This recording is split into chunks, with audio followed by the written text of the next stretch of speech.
Hello friends, पिछले video में हमने निफ्टी के 15 मिनट चार्ट में समझा था कि ये जो है एक इरेगुलर करेक्शन हो सकता है। ये ए, यहाँ पे बी और वेव सी जो है या तो ये इस रेंज में पूरा होगा या फिर यहाँ पे पूरा हो चुका है तो प्रेजेंट लेवल से या फिर इस रेंज में से हम बाउंस एक्सपेक्ट कर रहे थे। ये overall down side break even point था 19,215 के नीचे अगर ट्रेड करता है तो ही हम निफ्टी में नेगेटिव थे और बाउंस हमें प्रेजेंट लेवल से ही देखने को मिला है और निफ्टी ने हाई को भी ऑलरेडी ब्रेक कर दिया है। यहाँ पे अगर हम निफ्टी का 2 आवर चार्ट देखते हैं तो यहाँ से जो वेव 3 शुरू हुआ है वहाँ से ये 1 और 2 कंप्लीट हो चुका है और यहाँ से उसका भी वेव 3 प्रोग्रेस में है।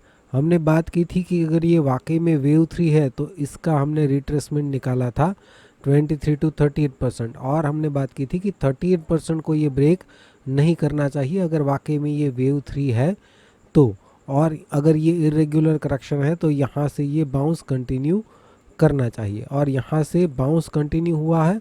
और हमने अभी के लिए ये जो प्रोजेक्शन निकाले हैं वेव 5 के लिए 38 to 61% वो हमने यहाँ से निकाले हैं, क्योंकि यहाँ से जो वेव 3 प्रोग्रेस में है वो अभी तक नॉर्मल प्रोजेक्शन रेंज में ही है, अभी भी एक्सटेंडेड नहीं है, 161% के ऊपर ये नहीं गया है।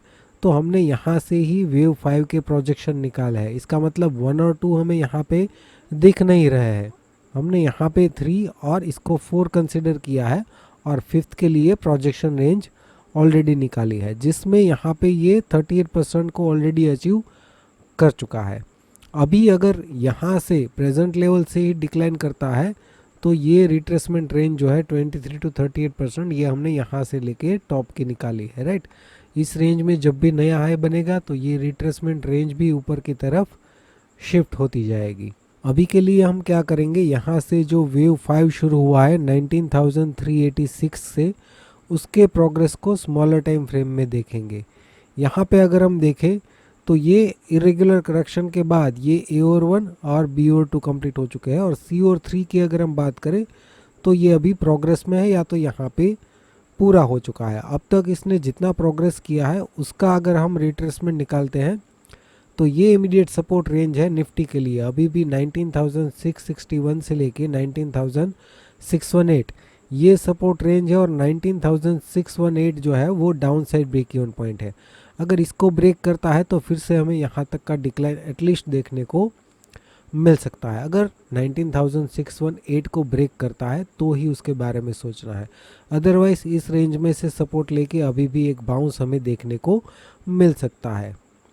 अभी यहाँ से जो सी और 3 है उसको भी अगर हम स्मॉलर टाइम फ्रेम में देखें तो यहाँ पे ए और 1 बी और 2 के बाद इसके अंदर ये हमें 1 2 3 4 और 5th जो है उसका प्रोजेक्शन रेंज में ऑलरेडी ये आ चुका है। तो अभी तक ये 3 वेव बाउंस लग रहा है। अगर यहाँ पे सी और 3 कंप्लीट हो चुका है तो इस रेंज में 4 के बाद अभी भी 5th के लिए ये ऊपर जा सकता है, राइट। तो इस तरीके का सिनारियो अभी प्रेजेंट लेवल में 5 मिनट चार्ट में बन रहा है। ये इमीडिएट सपोर्ट रेंज है और इसमें से अभी भी हम एक बाउंस एक्सपेक्ट कर सकते हैं। अगर यहाँ से एक और हाई बनाता है ओपनिंग के बाद ही तो ये रेंज थोड़ी सी ऊपर शिफ्ट हो जाएगी और उसमें से एक बार सपोर्ट लेने के बाद फिर से एक बाउंस का हम एक्सपेक्टेशन अभी भी रख सकते हैं, क्योंकि ये अभी भी वेव 3 में चल रहा है, राइट। तो या तो 3 पूरा हो चुका है तो यहाँ पे आने के बाद बाउंस करेगा, अगर प्रोग्रेस में है तो थोड़ा ऊपर जाने के बाद रिट्रेसमेंट देगा और फिर 5th जो है वो ऊपर की तरफ फिर से जा सकता है। बैंक निफ्टी की अगर हम बात करें तो पिछले वीडियो में हमने 15 मिनट चार्ट में देखा था कि ये डिक्लाइन जो है हमें करेक्टिव तो लग रहा है लेकिन ये 38% के नीचे बहुत टाइम तक ट्रेड कर रहा है, राइट। बार बार इसके नीचे आ रहा है, इसलिए हमें थोड़ा सा कन्फ्यूज़न था। हमने डिस्कस किया था कि अभी अगर ये 61% को ब्रेक करता है तो ही हमें कॉन्फिडेंस आ सकता है कि ये करेक्टिव है और यहाँ से ये 5th के लिए जा सकता है। और आज के दिन हमें एक शार्प बाउंस देखने को मिला है जिसने 61% को बहुत ही कन्विंसिंगली ब्रेक कर दिया है।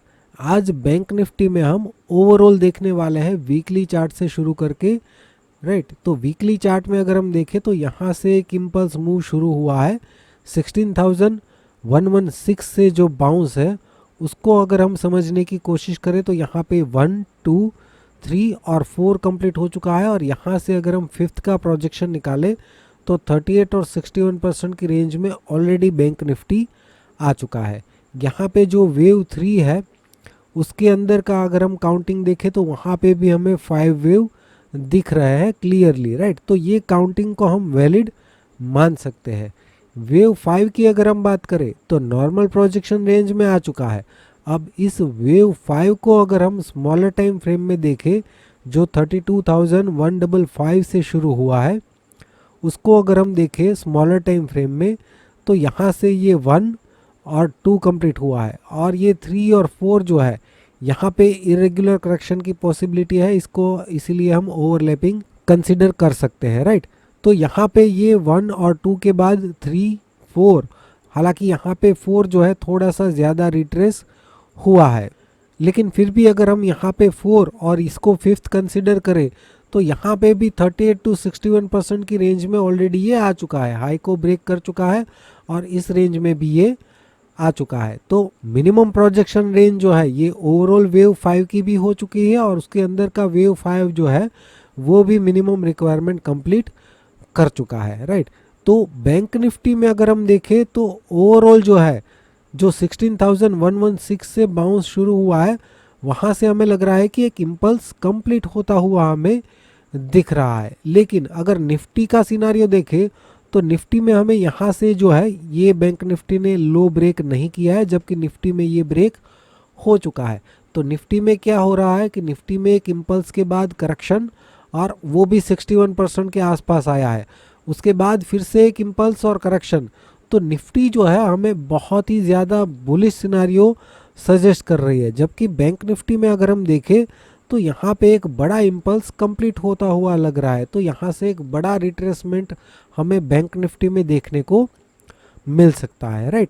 तो इसका मतलब ये हुआ कि या तो हम बैंक निफ्टी में कुछ आइडेंटिफाई करने में गलती कर रहे हैं या तो फिर निफ्टी में कुछ हम गलती कर रहे हैं, दोनों में से एक में गलती कर रहे हैं। क्योंकि ऐसा पॉसिबल मेरे ख्याल से नहीं है कि बैंक निफ्टी जो है यहाँ पे एक बड़ा इम्पल्स कंप्लीट कर रहा है लेकिन अगर निफ्टी जो है एक बड़े वेव 3 में प्रोग्रेस कर रहा है, राइट। तो ऐसा जनरली नहीं होना चाहिए। तो मतलब कि हम या तो निफ्टी में गलत है काउंटिंग में या तो फिर बैंक निफ्टी में, ओवरऑल सिनारियो की हम बात कर रहे हैं, राइट।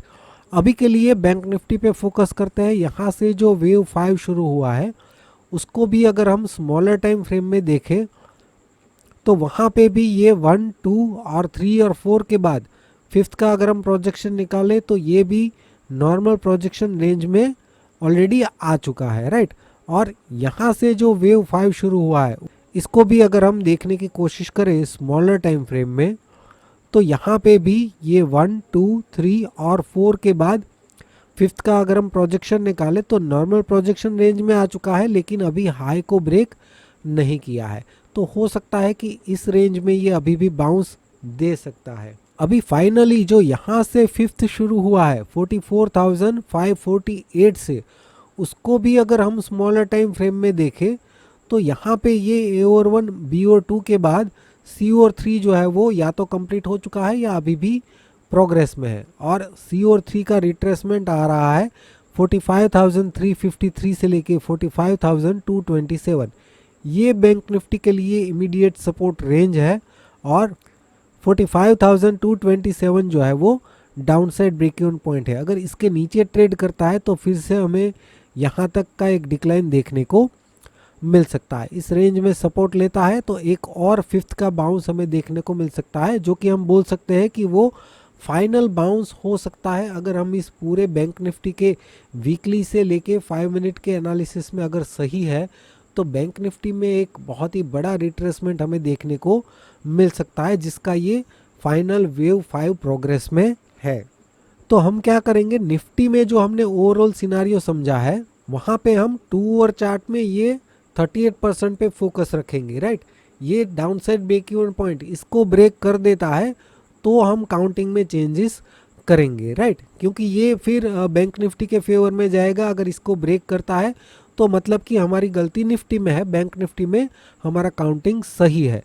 तो फिर इसके हिसाब से फिर हम इसको इग्नोर करेंगे और यहाँ से जो डिक्लाइन होगा उस पर ही फोकस करेंगे। तो आने वाले टाइम के लिए हमें ट्रेड प्लान ऑटोमेटिकली मिल जाएगा, राइट। फिर बाद में जो है वहाँ से डिक्लाइन के बाद ये जो है हमें उसका काउंटिंग उसके हिसाब से ऑटोमेटिकली मिल जाएगा। अभी के लिए हम इस रेंज में फोकस करेंगे, ये सपोर्ट रेंज है और ये डाउनसाइड ब्रेक इवन पॉइंट है।